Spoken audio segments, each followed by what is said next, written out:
ஒரு மனுஷனுக்கு 3 விதத்தில் கர்வம் உண்டாகிறதுக்கு வாய்ப்பு உண்டு. பணம், பதவி, புகழ். பணம் அதிகமாக வந்தால் கர்வம் வரலாம். பதவி பெருசாக வந்துட்டுதுன்னா கர்வம் வரலாம். புகழ் அதிகமாக போனாலும் கர்வம் வரலாம். இந்த 3 வகையான கர்வத்துக்கும் இடம் கொடுக்காம இருக்கிறாங்க பாருங்க, அவங்க தான் சிறந்த மனிதர்கள். ஒரு பெரிய பொறுப்பில் இருக்கிறவங்களுக்கு கர்வம் வந்துடக்கூடாது. அப்படி வந்துட்டுதுன்னா அது எல்லாருக்கும் இடைஞ்சல். ஒரு ராஜா இருந்தார். அவர் ஒரு நாள் தன்னுடைய தலைநகரத்தை சுற்றி வந்துகிட்டு இருந்தார். ஒரு இடத்துல ஒரு அழகான நிலத்தை பார்த்தார். ஆஹா, இந்த இடத்துல நமக்குன்னு ஒரு மாளிகையை கட்டினா எவ்வளவு நல்லா இருக்கும் அப்படின்னு நினைச்சார். ராஜா நினைச்சா அது முடியாத காரியமா? சரி, இந்த நிலம் யாருக்கு சொந்தம்னு விசாரிங்க அப்படின்னார் பக்கத்தில் இருந்தவங்க கிட்ட. அவங்கெல்லாம் ஓடி போய் விசாரிச்சாங்க. அந்த இடம் ஒரு வயசான கிழவிக்கு சொந்தம், வயசான அம்மாவுக்கு சொந்தமா. அந்த அம்மா தான் அதில் ஒரு குடிசையை போட்டு குடியிருந்துட்டு இருக்கிறாங்க. சரி, அந்த நிலத்துக்கு ஒரு விலையை நிர்ணயம் பண்ணி அதை அந்த வயசான அம்மா கிட்ட கொடுத்துருங்கோ அப்படின்னு உத்தரவு போட்டார் ராஜா.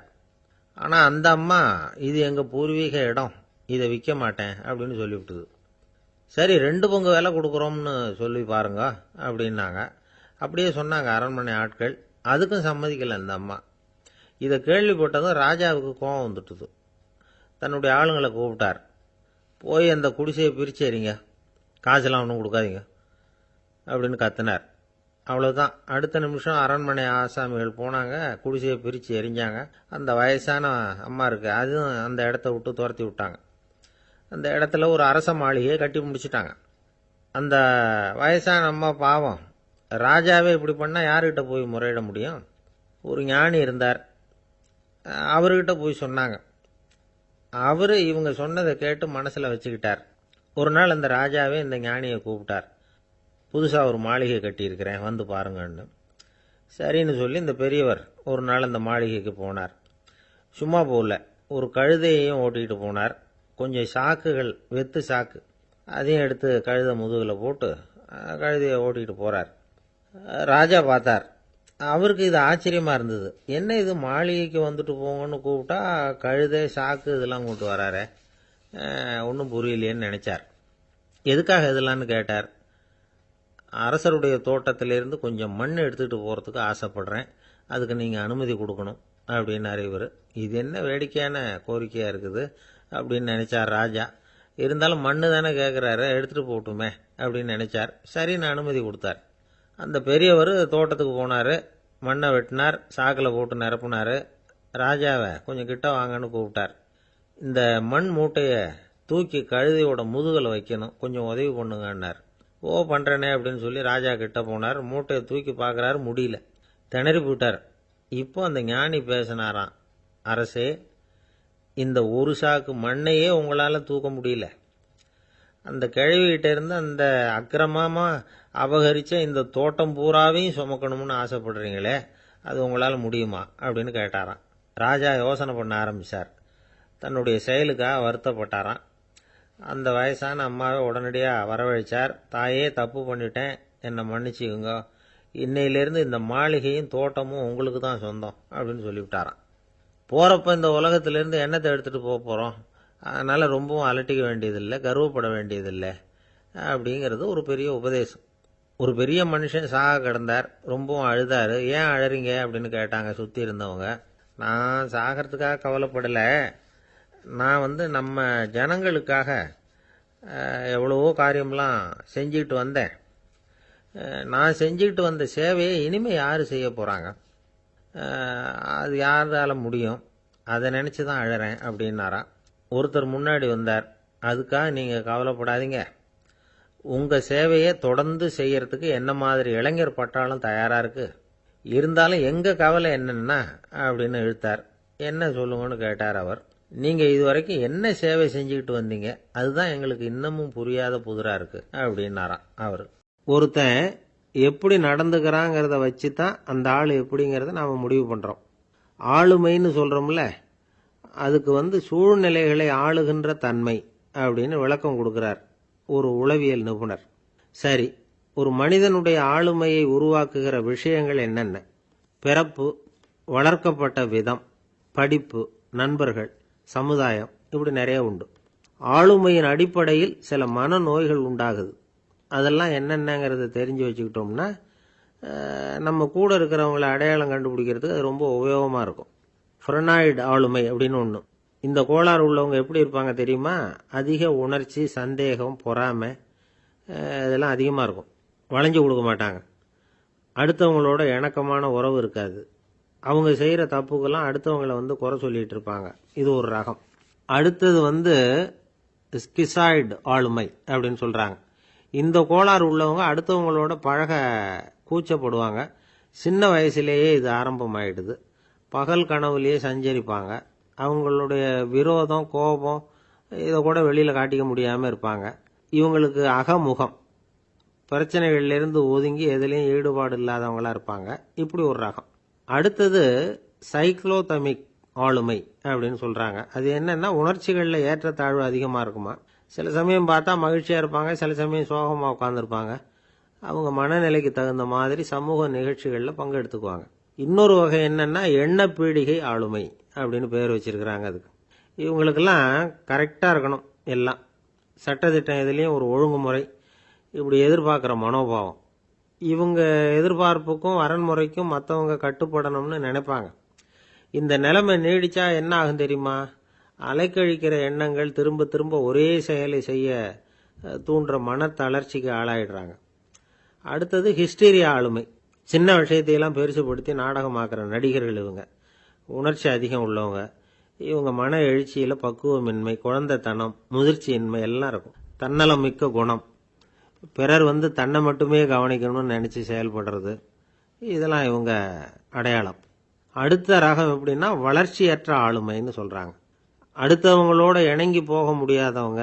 அறிவு, மன எழுச்சி, சமூக உறவு இதில் எல்லாம் போதுமான வளர்ச்சியையும் நிறைவையும் பெற முடியாதவங்க. இவங்களால வாழ்க்கையில் முன்னேற முடியாது. பிச்சைக்காரங்க, குற்றவாளிகள் இவங்ககிட்டெல்லாம் இது மாதிரியான ஆளுமை அதிகமாக இருக்குமா. அடுத்தது என்னென்னா சோர்வுடைய ஆளுமை. எதுலேயும் உற்சாகம் இல்லாமல் சோர்ந்து போயிருப்பாங்க. அதுக்கெல்லாம் நமக்கு வலிமை இல்லைப்பா அப்படின்னு சொல்லிட்டு இருப்பாங்க. சின்ன விஷயங்களுக்கெல்லாம் அதிர்ச்சி அடையிறது, வாழ்வின் சுவையை அனுபவிக்க முடியாதவங்க. இன்னொரு ரகம் இது கொதித்தெழும் ஆளுமைங்கிறாங்க. எதுக்கு எடுத்தாலும் ஆத்திரம், குரோதம், வன் செயல் இதுலாம் ஈடுபாடு, இப்படி உள்ளவங்க. நத்தை வகை ஆளுமை அப்படின்னு ஒன்று. அடுத்தவங்க மேலே விரோதம் இருக்கும், அடிக்கணுங்கிற எண்ணம் இருக்கும். ஆனால் அதை அப்படியே வெளியில் காட்டாமல் அதே சமயம் அமைதியான முறையில் வெறுப்பை வெளிக்காட்டுற ரகம். இவங்கெல்லாம் பேசாமல் கம்முன்னு இருந்துக்கிட்டே நினைச்சதை நிறைவேற்றிக்கிறவாங்க. முன்ஜாக்கிரதை ஆளுமை அப்படின்னு ஒரு ரகமா. பாதுகாப்பின்மை, சந்தேகம், முழுமையின்மை, அறவேக்காட்டுத்தனம் இந்த மனப்போக்கு அதிகமாக இருக்கிறதுனால அகம்பாவம், புடிவாதம், எச்சரிக்கை எல்லாம் அளவுக்கு மீறி இருக்கும். இதுவரைக்கும் நாம் பேசிக்கிட்டு இருந்த ஆளுமை பண்புகள் அளவுக்கு அதிகமாக போயிட்டுதுன்னா ஆளுமை கோளாறுகள் ஏற்படும். அதன் அடிப்படையில் மனவியாதிகள் வருமா. அதனால் இணக்கமான, எல்லாரும் விரும்புகிற இயல்பான ஆளுமையை பெறுவதற்கு நாம் முயற்சி செய்யணும் அப்படிங்கிறது மனோதத்துவ நிபுணர்களுடைய ஆலோசனை. ஒருத்தர் ஒரு மனோதத்துவ டாக்டரை தேடிட்டு வந்தாராம். டாக்டர், எனக்கு மனசில் ஏதோ வியாதி, ஆளுமை கோளாறு, அதாவது எனக்கு சீக்கிரமாக செத்து போனால் தேவையில்லைன்னு தோணுது அப்படின்னாராம். உடனே அந்த டாக்டர், சரி அப்படின்னா இங்கே இருங்க, நான் வைத்தியம் பார்க்குறேன் அப்படின்னு. ஒருத்தர் ஒரு தவறு செஞ்சு விடுறாருன்னு வச்சுக்கங்க. உடனே நீ செஞ்சது தவறு அப்படின்னு சொல்கிறது ஒரு வகை. அதுக்கு பதிலாக எது சரின்னு அவர் புரிந்து கொள்ள உதவி செய்கிறது இன்னொரு வகை. இந்த ரெண்டாவது வகை இருக்கு பாருங்க, நிர்வாக இயலில் இது ரொம்ப முக்கியம். அலுவலகத்தில் வேலை பார்க்குற ஒருத்தர் முக்கியமாக தெரிஞ்சுக்க வேண்டியது என்ன தெரியுமா? சக ஊழியர்கள்கிட்ட எப்படி பழகணும், மேலதிகாரிகள்கிட்ட எப்படி பழகணும், தனக்கு கீழே வேலை செய்கிறவங்க கிட்ட எப்படி பழகணும், வாடிக்கையாளர்கள்கிட்ட எப்படி பழகணும், இவங்க எல்லார்கிட்டையும் செம்மையான உறவை ஏற்படுத்திக்கிறது எப்படி. இதையெல்லாம் சொல்லிக் கொடுக்குற பாடம் தான் இன்டர் பர்சனல் ஸ்கில், திறமையான உறவு அப்படிங்கிறது. எந்த வேலையில் இருந்தாலும் சரி, இந்த உறவுகளை வளர்க்கும் திறன் உள்ளவங்க சீக்கிரம் முன்னுக்கு வந்துடுறாங்க. மற்றவங்க கிட்ட உறவை பலப்படுத்திக்கிறது எப்படி அப்படின்னு தெரிஞ்சுக்கிட்டோம்னா எந்த ஒரு தடையையும் சுலபமாக தாண்டி செய்கிற தொழிலில் முன்னுக்கு வந்துடலாம். ஹார்வர்டு பல்கலைக்கழகத்தில் ஒரு கணக்கெடுப்பு பண்ணி பார்த்தாங்களாம். பார்க்குற வேலையில் எது மாதிரி குணாதிசயம் உள்ளவங்க வேகமாக முன்னுக்கு வர்றாங்க அப்படின்னு தெரிஞ்சுக்கிறதுக்காக இந்த கணக்கெடுப்பு. வெவ்வேறு துறையில் வேகமாக முன்னுக்கு வந்திருக்கிற பல பேரை சந்தித்து இந்த சர்வேயை நடத்தியிருக்கிறாங்க. அவங்க கண்டுபிடிச்சு சொல்லியிருக்கிற உண்மை என்ன தெரியுமா? ஒருத்தர் ஒரு வேலையில் இருந்தால் அது சம்பந்தப்பட்ட சப்ஜெக்ட் பற்றிய அறிவு 35% இருந்தால் போதுமா. ஆனால் உறவுகளை வளர்க்கக்கூடிய திறன், இன்டர் பர்சனல் ஸ்கில்லு 65% வேணும். இப்படி உள்ளவங்க சீக்கிரம் முன்னுக்கு வந்துடுறாங்களாம். அதனால் ஒருத்தருக்கு வேலை சரியாக புரியலைன்னா கூட விவரமாக மற்றவங்க கிட்ட பழகிறது எப்படின்னு புரிஞ்சால் போதும், அவர் முன்னுக்கு வந்துடலாம். அலுவலகங்களில் மட்டும் இல்லை, எல்லா இடங்கள்லையும் இது ரொம்ப முக்கியம். வீட்டுக்குள்ளேயும் இது ரொம்ப முக்கியம், வீட்டுக்கு வெளியேயும் இது முக்கியம். அடுத்தவங்க கிட்ட பழகிறது எப்படிங்கிறத தெரிஞ்சுக்காதவன் வாழ்க்கையில் முன்னேற முடியாது. இன்னைக்கு ஆயுதங்களால் காயப்படுத்தி கொள்ளுகிறவர்களை விட வார்த்தைகளால் காயப்படுத்தி கொள்ளுகிறவர்கள் தான் அதிகம். பெரியவங்க என்ன சொல்றாங்க தெரியுமா? நீங்க இந்த பூமியில் பிறந்ததன் அர்த்தம் பூர்த்தி ஆகணும்னா அடுத்தவங்களுக்கு உதவி பண்ணுங்க. அடுத்தவங்களுக்கு உதவி செய்ய முடியாவிட்டால் கூட பரவாயில்லை, ஆனால் யாரையும் புண்படுத்தி விடாதீங்க அப்படின்னு சொல்றாங்க. எனக்கு தெரிஞ்ச ஒருத்தர் ஒரு அலுவலகத்தில் வேலை பார்க்குறார். அவர் சொல்லுவார், எனக்கு இந்த இன்டர் பர்சனல் ஸ்கில் ரொம்ப அதிகம் சார்.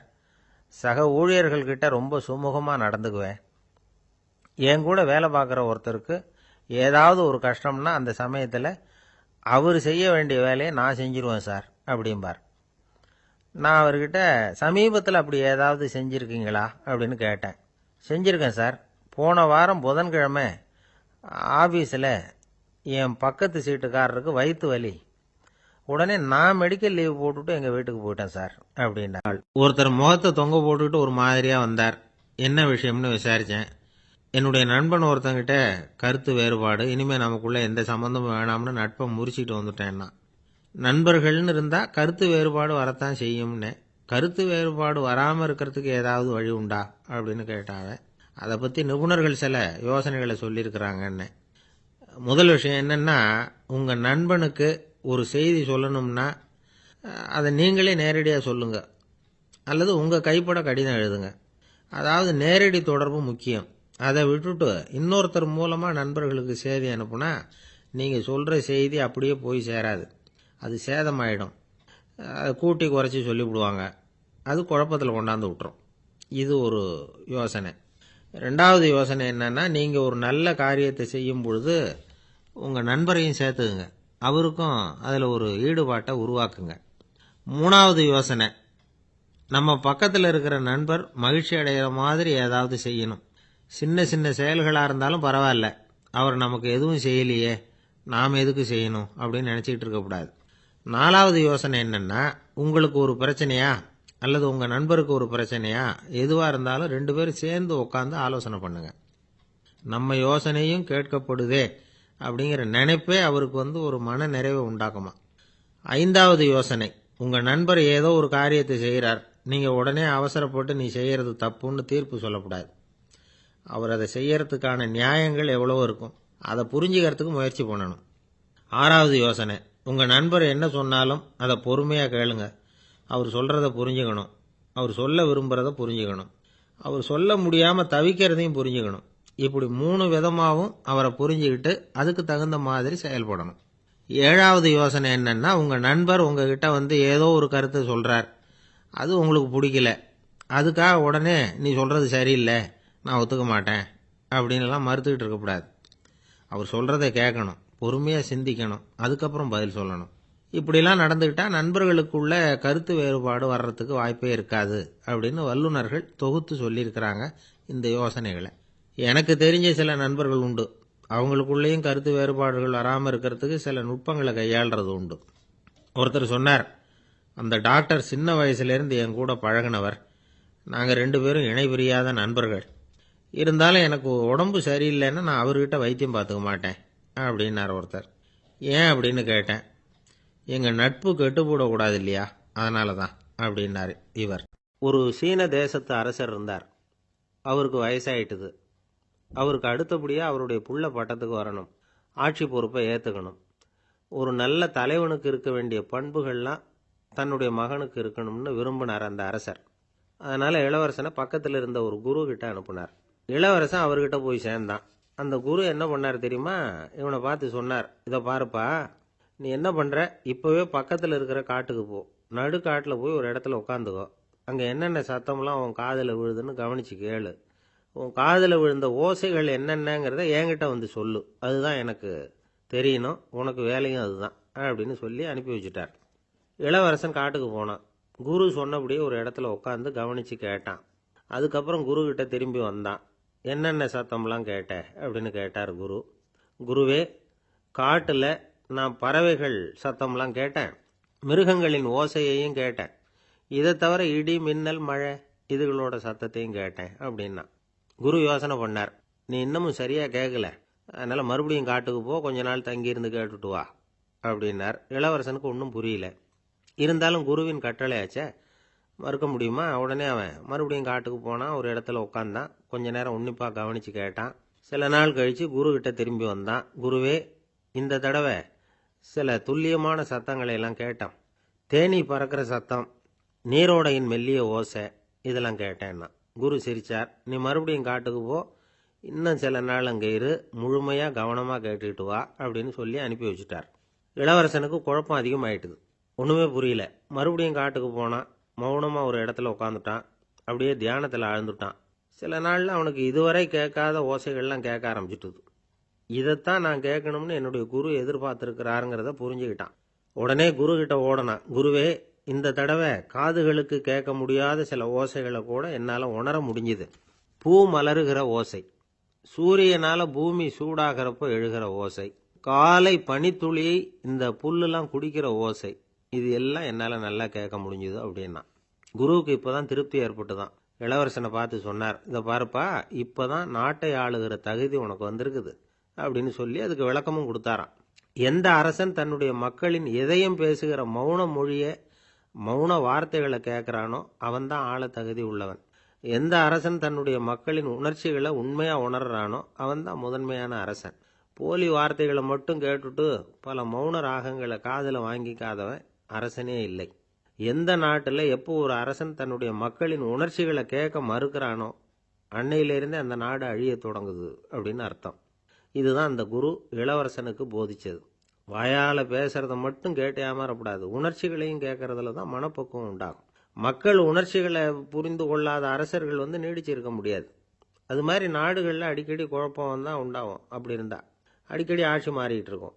அப்படிப்பட்ட ஒரு தேசம், அங்கே ஒரு சிறைச்சாலையில் 3 கைதிகள் பேசிக்கிட்டு இருந்தாங்க. ஒருத்தன் சொன்னான், நான் இந்த நாட்டு ராஜாவை எதிர்த்து பேசிக்கிட்டு இருந்தேன், அதனால் என்னை பிடிச்சி கொண்டாந்து இங்கே போட்டுட்டாங்க அப்படின்னா ஒருத்தன்.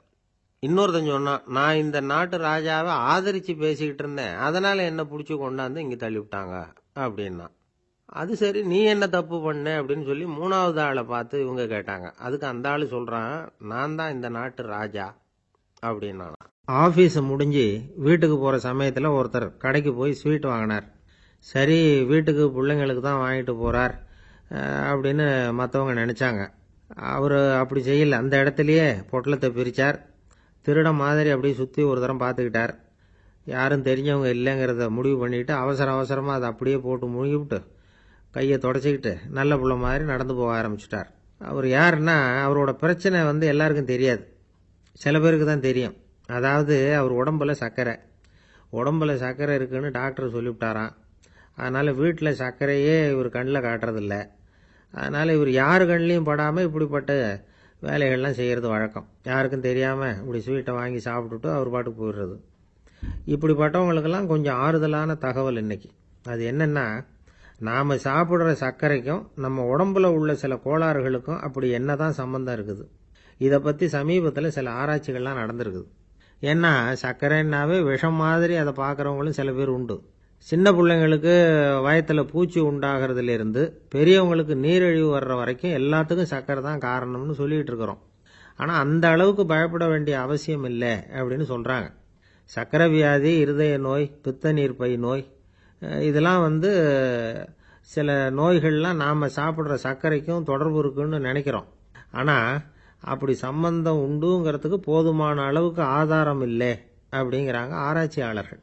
ஒரே ஒரு சம்பந்தம் தான் உறுதியாக இருக்குதான்.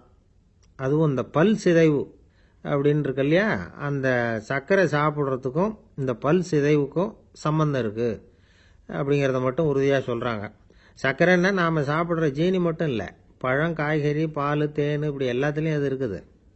கேரட்டு கொடுக்குற சத்தில் 88% சர்க்கரை, ஆப்பிள் கொடுக்குற சக்தியில் 95% சர்க்கரை. இது ஜீனி சர்க்கரை, இது ஆப்பிள் சர்க்கரை அப்படிங்கிற வித்தியாசம்லாம் உடம்புக்கு கிடையாது. ரெண்டுமே உடனடியாக சக்தி கொடுக்குது. ஒரு ஸ்பூன் சர்க்கரையில் 16 கலோரி தான் சத்து இருக்குது. அதிகமாக சர்க்கரை சாப்பிட்டா நீரிழிவு வந்துருங்கிறது தப்பான ஒரு அபிப்பிராயம். டயபெட்டிஸுங்கிறது ஒரு மெட்டபாலிக் டிசார்டர், அவ்வளவுதான். அதாவது நாம் சாப்பிட்ற சர்க்கரையை நம்ம உடம்பு திறமையாக உபயோகப்படுத்திக்க முடியல அப்படின்னு அர்த்தம். அதனால தான் அதிகமாக இனிப்பு வேணாம்னு சொல்கிறோம். ஏற்கனவே உடம்பால் முடியாத ஒன்றை மறுபடியும் அது தலையில் சுமத்தி அதிகமாக வேலை வாங்க வேணாமே அப்படிங்கிறதுக்காக தான். ஆகாரத்தில் அதிகமாக சர்க்கரை இருந்தால் அதனால் உடனே சர்க்கரை வியாதி வந்துடும்ங்கிறதுக்கு விஞ்ஞான ரீதியாக போதுமான ஆதாரம் இல்லை. அதனால் எப்போவாவது அதிகமாக ஸ்வீட்டு சாப்பிட்டுட்டா ஐயோ அதிகமாக சாப்பிட்டோமோ என்ன பண்ண போகுது தெரியலையே அப்படின்னு நினச்சி மனசை போட்டு குழப்பிக்க வேண்டியதில்லை. பொதுவாக எதுவுமே அதிகமாக வேண்டாம், எல்லாம் சீராக இருந்தால் போதும். நீரிழிவுங்கிறது புதுசாக வந்துட்ட ஒரு நோய் இல்லை, ரொம்ப காலமாகவே இருக்கிற ஒன்று தான். நம்ம முன்னோர்கள் இதை மதுமேகம் அப்படின்னு சொல்லுவாங்க. அதை கட்டுப்படுத்துறதுக்கு அவங்களே சில வழிமுறையை சொல்லி வச்சிருக்கிறாங்க. அது என்னென்னா வேற ஒன்றும் இல்லை, இந்த பாவக்காய், முள்ளங்கி, அருகம்புல், அவ்வளவுதான். வெள்ளை முள்ளங்கி இருக்குல்ல, அதை வாரத்துக்கு 3 நாள் சாப்பிட்டுக்கிட்டு வாங்க. நூலுக்கோல் ரொம்ப நல்லது. இல்லைன்னா முள்ளங்கி சாறு 1 ounce சாப்பிட்டுட்டு வரலாம். ரத்தத்தில் சேர்ற சர்க்கரை அளவை இதெல்லாம் கட்டுப்படுத்துது. சிறுநீரில் காணப்படுகிற சர்க்கரை அளவையும் சமநிலைப்படுத்துது. தினமும் ஆகாரத்தில் கோதுமை, கேழ்வரகு, வெந்தயம், கருவேப்பிலை, சோயாபீன்ஸ் எது கிடைக்குதோ சேர்த்துக்கலாம். இப்படிலாம் செஞ்சுக்கிட்டு வந்தால் அப்புறம் வீட்டுக்கு தெரியாமல் கடையில் போய் நின்றுக்கிட்டு ஸ்வீட் வாங்கி திருட்டுத்தனமாக சாப்பிட வேண்டிய அவசியமே உங்களுக்கு வராது. 2 ஆசாமிகள் கடற்கரையில் உட்காந்து சாவகாசமாக பேசிக்கிட்டு இருந்தாங்களாம். ஒருத்தர் சொன்னார், இன்னொருத்தருக்கு தெரியாமல் ஸ்வீட்டு சாப்பிட்றதே எப்பவும் இடைஞ்சல் தான் சார். நேற்றுக்கு பாருங்க அப்படி தான் சாப்பிட்டுக்கிட்டு இருந்தேன், வீட்டுக்காரி கண்ணில் போட்டுவிட்டுது, அதுக்கப்புறம் ஒரே ரகலையாக போச்சு அப்படின்னாராம். எனக்கு கூட அப்படி தான் சார் ஆயிட்டுது, ஒரே ரகலை அப்படின்னாராம் இன்னொருத்தர். நீங்கள் சாப்பிட்டதும் உங்கள் வீட்டுக்காரங்க கண்ணில் போட்டுவிட்டுதா சார் அப்படின்னு கேட்டிருக்காரு இவர். அதுக்கு அவர் சொன்னாராம், அப்படி இல்லை சார், கடைக்காரர் கண்ணில் போட்டுவிட்டுதோ, நான் அவருக்கு தெரியாமல் அந்த ஸ்வீட்டை அவர் கடையிலேருந்து எடுத்திருந்தேன் அப்படின்னு விளக்கம் கொடுத்தாராம். இந்த ஒரு அம்மா தெருவில் உட்காந்து என்னத்தையோ தேடிட்டு இருக்கிறாங்க. அந்த அம்மா ஒரு சூஃபி ஞானி. அவங்க பேர் என்னன்னா ரபியா அல் அடாவியா. அந்த அம்மாவுக்கு கண் கூட தெளிவாக தெரியாது. அந்த பக்கமாக வந்த சில பேர் இவங்களுக்கு உதவி செய்யறதுக்காக வந்தாங்க. என்ன தேடிட்டு இருக்கிறீங்க அப்படின்னு கேட்டாங்க. இதுக்கு அந்த அம்மா, அந்த கேள்வி அவ்வளவு முக்கியத்துவம் இல்லை, நான் தேடிட்டு இருக்கிறேன், உங்களால் முடிஞ்சால் எனக்கு உதவி பண்ணலாம் அப்படின்னாங்களாம். உதவி செய்ய வந்தவங்களுக்கு ஆச்சரியம். எதை தேடுறோங்கிறது தெரியாமல் இப்படி ஏன் நேரத்தை செலவழிக்கிறீங்க, நாங்கள் எப்படி உங்களுக்கு உதவ முடியும், எங்களுக்கு ஒன்றும் புரியலையே அப்படின்ட்டுருக்காங்க. சரி, உங்களை திருப்தி பண்ணுறதுக்காக சொல்கிறேன், ஒரு குண்டூசி தொலைஞ்சு போச்சு, அதை தேடுறேன் அப்படின்னாங்களாம் அந்த அம்மா. அதுக்கப்புறம் இவங்களும் சேர்ந்து தேட ஆரம்பிச்சிட்டாங்க. கொஞ்ச நேரம் ஆச்சு, ஒன்றும் கிடைக்கல. உதவி செய்ய வந்தவங்களும் அழுத்து போட்டாங்க. அப்புறம் கேட்டாங்க, பாருங்கம்மா, இது ரொம்பவும் பெரிய தெரு, அகலமான தெரு, அதனால் குறிப்பாக நீங்கள் எந்த இடத்துல அந்த குண்டூசியை தொலைச்சிங்க அதை சொல்ல முடியுமான்னாங்களாம். இதுக்கு அந்த அம்மா, நீங்கள் மறுபடியும் அர்த்தமில்லாத கேள்வியை கேட்குறீங்க, உங்கள் கேள்விக்கும் நான் தேடுறதுக்கும் என்ன சம்பந்தம்னாங்களாம். இதை கேட்டதும் அவங்க ஒரு மாதிரி ஆயிட்டாங்க. என்னம்மா நீங்கள் பைத்தியம் மாதிரி பேசுகிறீங்க அப்படின்னாங்களாம். சரி, உங்களை மறுபடியும் திருப்திப்படுத்துறதுக்காக சொல்கிறேன், அதை நான் எங்கள் வீட்டில் தொலைச்சுட்டேன் அப்படின்னாங்களாம். அப்புறம் எதுக்காக இங்கே தேடிட்டு இருக்கிறீங்க அப்படின்னு கேட்டிருக்காங்க. ஏன்னா இங்கே தான் வெளிச்சம் அதிகமாக இருக்குது, அங்கே வீட்டுக்குள்ளே இருட்டாக இருக்குது, அதனால் இங்கே தேடுறேன், வெளிச்சம் உள்ள இடத்துல தானே தேட முடியும் அப்படின்னாங்களாம் அந்த ஞானி.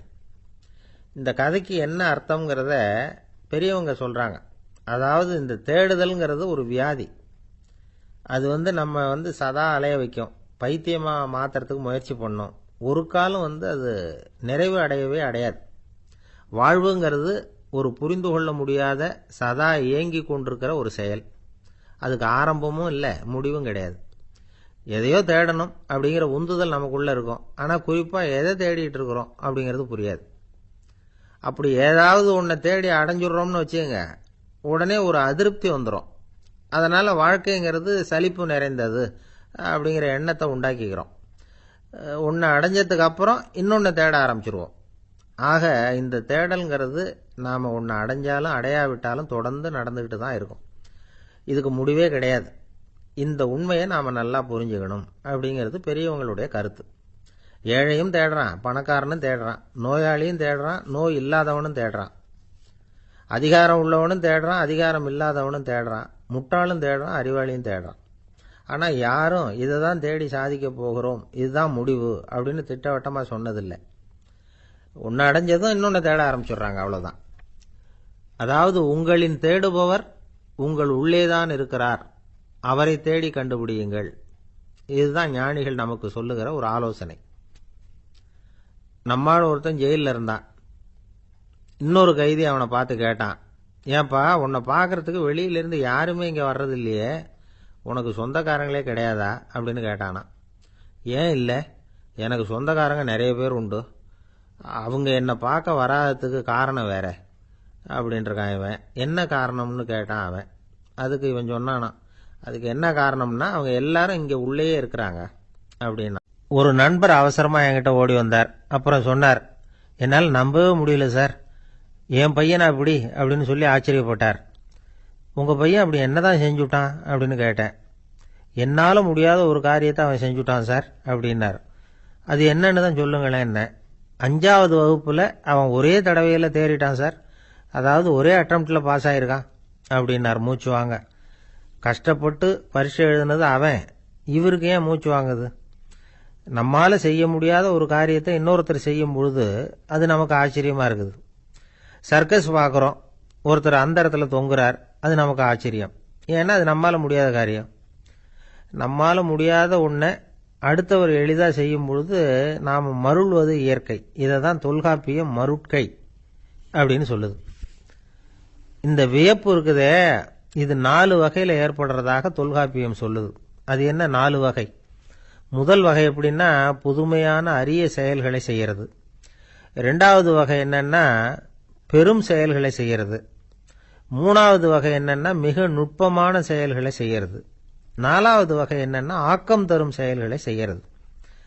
புதுமை, பெருமை, சிறுமை, ஆக்கமோடு மதினம் சாலா மருட்கை 4 அப்படிங்கிறது தொல்காப்பியம். இன்னைக்கு விஞ்ஞானம் புதுசு புதுசாக எதையோ கண்டுபிடிக்குது. ஆரம்பத்தில் அது ஆச்சரியமா இருக்கு, அப்புறம் அது நமக்கு பழகி போடுது. வானொலி பெட்டி புதுசாக வந்தப்போ ஒரு பெட்டி பேசுதுங்கிறது எவ்வளவு பெரிய ஆச்சரியம். இப்போ யாரும் அதை ஆச்சரியமா பார்க்கறதில்ல. மதினம் சாலா மருட்கை அப்படின்னு ஒரு சொற்றொடர் வருது பாருங்க, அதில் கருத்தாழம் உண்டு. எதை பற்றியும் போதுமான அளவு புரிந்து கொள்ளாத போது ஒருத்தர் ஆச்சரியப்படுறார். புரிந்து கொண்ட பிறகு ஆச்சரியம் மறைஞ்சு போடுது. மிக நுட்பமான செயல்களும் நம்ம ஆச்சரியப்பட வைக்கும். ஒரு அரிசியில் ஒரு திருக்குறள் எழுதி காட்டுறாங்க, ஒரு முட்டை ஓட்டுக்குள்ள ஓவியம் தீட்டி காட்டுறாங்க. கருங்கல் சிற்பங்களில் எவ்வளவு நுட்பமான வேலைப்பாடுகளை எல்லாம் பார்த்து ஆச்சரியப்படுறோம். இது மாதிரி ஆக்கப்பூர்வமான அரிய செயல்களை செய்யறது கூட வியப்பை உண்டு பண்ணும்.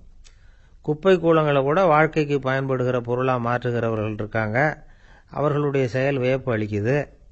இடைக்காட்டு சித்தர் பாடின 30 நூலில் வர்ற ஒரு பாடல், ஆற்றல் பிறர் அறிதலின் அகம் கிளர்வு உறுதலின் கற்று அறி பாணர் கெழுமிய கோடலின் தோற்றம் உருகவே போற்றல் சால் வியப்பே. ஒருத்தருடைய ஆற்றல் தெரியாமல் இருந்தது, அவருடைய அரிய செயலை பார்க்கும் பொழுது வியப்பாக இருந்தது, மனசுக்குள்ள கிளர்ச்சி. பாவலர்கள் இவர்களுடைய புகழை பாடி மற்றவர்களும் தெரிந்து கொள்ளுமாறு செய்கிறார்கள் அப்படிங்கிறது தான் ஒரு யதார்த்தமான உண்மை. ஆக எல்லா வகையிலும் மக்கள் தங்களுடைய வாழ்க்கையில முன்னேறுவதற்கான வழிகாட்டுகிற ஒரு மெய்ப்பாடு தான் வியப்புங்கிறது. இந்த காலத்தில் நம்ம எப்படியெல்லாம் ஆச்சரியப்பட வைக்கிறாங்க. ஒரு ஆளை பிடிச்சி ஜெயிலில் கொண்டு வந்தாங்க. ஜெயில் அதிகாரி அவனை ரொம்ப ஆச்சரியமா பார்த்தாராம். இவன் கேட்டான், ஏன் சார் அப்படி பார்க்குறீங்க, நான் இப்போ இங்கே வர்றது உங்களுக்கு ஆச்சரியமா இருக்குதா அப்படின்னு கேட்டிருக்கான். இதுக்கு ஜெயில் அதிகாரி சொல்லியிருக்கார், நீ இப்போ இங்கே வந்ததில் எனக்கு ஒன்றும் ஆச்சரியம் இல்லைப்பா, ஏற்கனவே நீ இங்கிருந்து விடுதலையாகி போய் 6 மாசம் ஆச்சு, இவ்வளவு லேட்டா வர்றியே அதுதான் எனக்கு ஆச்சரியமா இருக்கு அப்படின்னாராம். இந்த காலத்து புள்ள ஒருத்தன் தன்னோட அப்பாவை பார்த்து சொன்னான், அப்பா நான் உனக்கு உதவி செய்யலாம்னு நினைக்கிறேன், என்ன உதவி செய்யணும்னு சொல்லு அப்படின்னா. நீ சும்மா இருந்தா அதுவே எனக்கு செய்யற பெரிய உதவிடா அப்படின்னார் அப்பா. சும்மா இருக்கிறதும் ஒரு உதவி தான், அது மாதிரி மௌனமும் ஒரு சமூக சேவை தான் அப்படிங்கிறார் காஞ்சி பெரியவர். நமக்கு 5 புலன்கள் இருக்கு, மெய், வாய், கண், மூக்கு, செவி. இந்த 5லேயும் அதிகப்படியான வேலை எதுக்குன்னு நினைக்கிறீங்க? வாய்க்கு தான். ஏன்னா அதுக்கு 2 வேலை. இப்போ கண்ணுக்கு பார்க்கறது மட்டும்தான் வேலை, காதுக்கு கேட்கறது மட்டும்தான் வேலை, மூக்குக்கு வாசனை அறியறது தான் வேலை, உடம்புக்கு உணர்றது மட்டும்தான் வேலை. ஆனால் வாய் அப்படி இல்லை, அதுக்கு 2 வேலை. சாப்பிட்றதும் அதுதான், பேசுறதும் அதுதான். அதாவது வாய் ஒன்று தான் கர்மேந்திரியமாகவும் இருக்குது, ஞானேந்திரியமாகவும் இருக்குது அப்படின்னு சொல்லுவாங்க. சாப்பாட்டில் உட்காந்தா எந்தெந்த ஆகாரம் என்னென்ன ருசின்னு அறிவிக்கிற வேலையும் செய்யுது. சபையில் உட்காந்தா பாடுறது, பேசுறது, சிரிக்கிறது, இது மாதிரியான வேலையும் செய்யுது. இன்னொரு வித்தியாசம், கண்ணு, காது, மூக்கெல்லாம் ஸ்ட்ரெயின் பண்ணிக்கிட்டு வேலை செய்கிறதில்ல. ஒரு ரோஜா பூ பார்த்தா உடனே மூக்கு அப்படியும் இப்படியும் அசைய ஆரம்பிக்கிறதில்ல.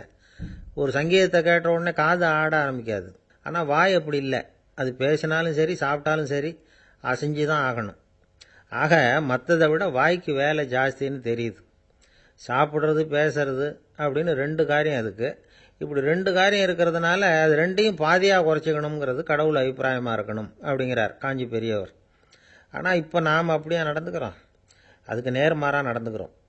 நாம் சாப்பிட்றதும் அதிகம், பேசுகிறதும் அதிகம், 2 வேலையையும் தேவைக்கு அதிகமாகவே செய்கிறோம். வாய் தான் ரொம்ப ஓவர் ஒர்க்குடு. அதுக்கு ஓய்வு கொடுத்தா உடம்பும் நல்லாயிருக்கும், உலகமும் நல்லாயிருக்கும். மௌன விரதம் இருக்கிறதெல்லாம் எதுக்காக நினைக்கிறீங்க? இதுக்காக தான். இந்த காலத்தில் மௌனமாக இருக்கிறவங்கெல்லாம் மகத்தான தொண்டு செய்கிறாங்க அப்படின்னு தான் சொல்லணும். சத்தம் அதிகமாக போய் தான் சவுண்டு பொல்யூஷன் வருது. அது மட்டும் இல்லை, மௌனமாக இருந்தால் சண்டை சச்சரவே வராது. மௌனம் கலக நாஸ்தி. ஆக இதுவும் ஒரு சமூக சேவை தான். நமக்கு தான் வாய் இருக்குதேங்கிறதுக்காக வசமாக சாப்பிட்றதும் தப்பு, வளவளன்னு பேசுறதும் தப்பு. ஒரு கருத்தை சொல்கிறதுக்கு ஒரே ஒரு சொல்லு போதும் அப்படின்னு இருக்கும்பொழுது 2 சொற்களை செலவு பண்ணாதே. எவ்வளவு சொன்னாலும் அதனால் ஒரு பயனும் விளையாது அப்படின்னு தெரிய வருமேயானால் அந்த ஒரு சொல்லையும் விரயம் பண்ணாதே அப்படிங்கிறார் ஒரு அறிஞர். எல்லா குணங்கள்லேயும் மௌனம்தான் சிறந்தது அப்படிங்கிறார் ஒருத்தர். மௌனமாக இருக்கிறது மூலமாக மற்றவர்கள் குறைகளை நம்மால் தெரிஞ்சிக்க முடியும். அதே சமயத்தில் நம்மகிட்ட இருக்கிற குறைகளை மற்றவங்களுக்கு தெரியாமல் மறைச்சிக்கவும் முடியுங்கிறார் அவர். உண்மைதானே? ஒரு பெரிய மேடை பேச்சாளர், பொது வாழ்க்கையில் 25 வருஷ காலமாக ஈடுபட்டிருக்கிறவர். அவர் மனைவி ஒரு நாள் சொன்னாங்க, எங்கள் வீட்டுக்காரர் 25 வருஷ காலமாக பொது வாழ்வில் ஈடுபட்டிருந்தா கூட இந்த மாதம் 10ஆம் தேதியிலிருந்து தான் மக்களுக்கு சேவை செய்ய ஆரம்பிச்சிருக்கார் அப்படின்னு நாங்கள் ரொம்ப பெருமையாக. 10ஆம் தேதிக்கு அப்படி என்ன விசேஷம் அப்படின்னு கேட்டோம். அன்னையிலேருந்து தான் அவர் மேடையில் பேசுகிறத நிறுத்தினார் அப்படின்னாங்க அந்த அம்மா. ஒரு ஆசாமி வேகமாக ஓடிக்கிட்டு இருந்தான். ஏன் இப்படி ஓடுறேன்னு கேட்டார் இன்னொருத்தர். அங்கே ஒரு ஆள் அடிபட்டு கிடக்கிறான், அதை பார்த்தேன், உடனே ஓடுறேன்னா. எங்கேன்னு கேட்டார். ஆஸ்பத்திரிக்குன்னா. ஒரு ஆள் அடிபட்டு கிடக்கிறத பார்த்தா உடனடியாக நாம் செய்ய வேண்டியது முதல் உதவி, அதுக்கப்புறம் தான் ஆஸ்பத்திரி. இன்றைக்கி விபத்துங்கிறது சர்வசாதாரணமாக நடந்துக்கிட்டு இருக்குது. வாகன விபத்து, வெடிகுண்டு விபத்து, தீ விபத்து, கட்டடம் சரியறது, பூகம்பம், இப்படி நிறைய நடக்குது. ஒரு விபத்தை பார்த்துட்டா நம்மளில் பல பேர் நமக்கு என்னத்துக்கு வம்புன்னு ஒதுங்கி போயிடுறதும் உண்டு. சில பேர் துணிஞ்சு கிட்ட போய் உதவி செய்கிறதும் உண்டு. அப்படி உதவி செய்ய நினைக்கிறவங்களுக்கு உபயோகப்படுற தகவல் இது. விபத்தில் காயமடைஞ்சவங்களை 3 பிரிவாக பிரிக்கலாமா. முதல் வகை கொஞ்சம் சீரியஸானது, உயிருக்கு உடனே ஆபத்து தரக்கூடியது. மூளை காயம், முகம், கழுத்து காயங்கள், இருதயம், நுரையீரல் காயங்கள், வயத்தில் உள்ளுறுப்பு காயங்கள், அதிகப்படியான இரத்தப்போக்கு, இதனால எல்லாம் பாதிக்கப்பட்டிருந்தால் அது முதல் வகை அப்படின்னு நாமளே மனசுக்குள்ளே முடிவு பண்ணிக்கணும். இவங்களுக்கெல்லாம் உடனடியாக முதல் உதவி கொடுக்கணும், தாமதப்படுத்தாமல் ஆஸ்பத்திரிக்கு கொண்டுகிட்டு போயிடணும். இப்படி கொஞ்சம் எச்சரிக்கையாக நடந்துக்கிட்டால் அவங்களில் பல பேரை காப்பாற்றி போடலாம்.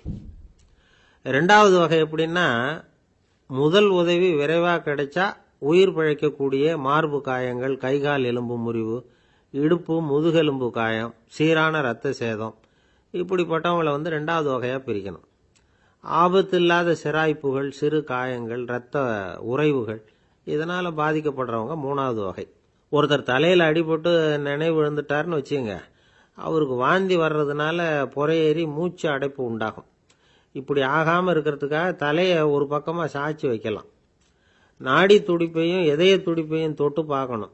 அது குறைஞ்சிருந்தாலும் சரி, நின்று இருந்தாலும் சரி, அவர் மார்பை நிமிஷத்துக்கு 80 தடவை உள்ளங்கையால் அழுத்தி இதய துடிப்பை மீட்கிறதுக்கு உதவி பண்ணணும். கழுத்தில் காயம்பட்டாலும் ஆபத்து அதிகம். கழுத்துக்கு அடியில் ஒரு துண்டை மடித்து வைக்கலாம். 2 பக்கமும் சின்ன தலையணை அல்லது துணி மடிப்புகளை வச்சு கழுத்தை அதிகமாக அசையாமல் பார்த்துக்கலாம். முதுகெலும்பு முறிஞ்சிருக்குமோ அப்படிங்கிற சந்தேகம் இருந்ததுன்னா அவரை அதிகமாக அசைய விடக்கூடாது. அதிகமாக அசைஞ்சால் தண்டு இடத்துல பாதிப்பு ஏற்பட்டு கை கால் விளங்காமல் போயிடும். அவரை ஒரு கனமான போர்வை இல்லைன்னா பாயில் படுக்க வச்சு 4 பேர் மெதுவாக தூக்கி மருத்துவ உதவிக்கு அனுப்பி வைக்கலாம். கையெலும்பு முறிஞ்சிருந்தா முறிஞ்ச பாகத்தை உடம்போட சேர்த்து அசையாமல் கட்டி போடலாம். கால் எலும்பு முறிஞ்சிருந்தா மற்ற காலோட சேர்த்து கட்டி போடலாம். முறிஞ்ச பாகம் தொங்காமல் பார்த்துக்கணும். அப்போ தான் வீக்கம் உண்டாகாமல் இருக்கும். வெட்டுக்காயம், குண்டடிப்பட்ட காயம் இதிலெல்லாம் ரத்தப்போக்கு அதிகமாக இருக்கும். ரத்தம் வெளியேற வெளியேற ஆபத்து அதிகம். சுத்தமான துணியை பல மடிப்புகளை மடித்து காயத்தின் மேலே வச்சு அழுத்தமாக ஒரு 10 நிமிஷம் பிடிச்சிக்கணும். ரத்தம் நின்ன உடனே காயத்துக்கு கட்டு போடலாம். சில சமயம் காயம்பட்ட பாகத்தை உயரமாக தூக்கி பிடிச்சிக்கிட்டா தான் ரத்த கசிவு நிற்கும். இந்த விவரங்களையெல்லாம் கொஞ்சம் மனசில் வாங்கி வச்சுக்கிட்டோம்னா சமயத்தில் உதவும். ஏன்னா இந்த காலத்தில் விபத்து எந்த ரூபத்தில் எப்போ வரும்னு யூகிக்கவே முடியல. நண்பர் ஒருத்தர் சொன்னார், நேற்றுக்கு பாருங்க சார், என் கண்ணு முன்னாடியே ஒரு சின்ன விபத்து நடந்ததுன்னார். என்னன்னு விசாரித்தோம். ஒரு பஸ்ஸில் வந்துக்கிட்டு இருந்தேன். அந்த பஸ்ஸில் பின்பக்கம் படி ஓரமாக நின்றுக்கிட்டு இருந்த ஒருத்தர் ரோட்டில் விழுந்துட்டார். டிரைவர் அதை கவனிக்கல, நிறுத்தாமல் அவர் பாட்டுக்கு போகிறாருன்னார். கண்டக்டர் உடனே விசில் கொடுத்து பஸ்ஸை நிறுத்த வேண்டியது தானே அப்படின்னோம். அதுதான் சார் முடியாமல் போச்சுன்னார் அவர். ஏன்னு கேட்டாங்க. தவறி கீழே விழுந்ததே அந்த கண்டக்டர் தான் சார் அப்படிங்கிறார்.